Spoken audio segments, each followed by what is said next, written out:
दरम्यान शरद पवार यांनी केंद्र सरकारवर निशाणा साधलेला आहे। सत्ता केंद्रित झाली की भ्रष्टाचारी होते असं वक्तव्य शरद पवार यांनी केलंय। सत्ता केंद्रित होऊ नये म्हणून एकत्र आलेलो होतो असं सुद्धा पवारांनी म्हटलंय। शरद पवार यांनी घणाघाती टीका केंद्र सरकारवर केली आहे। अनेक प्रश्न शिल्लक होते, त्या प्रश्नाच्या सोडवणुकीसाठी सत्ता वापरावी हा दृष्टिकोन त्यांनी घेतला नाही। त्यांचं सर्व लक्ष सत्तेचं केंद्रीकरण करण्याचं होतं।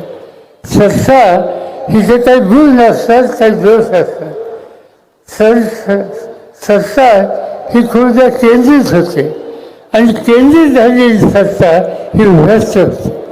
आम्हाला इथं सत्ता केंद्रित होऊन द्यायची नव्हती आणि त्यासाठीच आम्ही ठरवलं। अनेक कार्यक्रम हातामध्ये घेऊ वेगवेगळ्या लोकांच्यासाठी।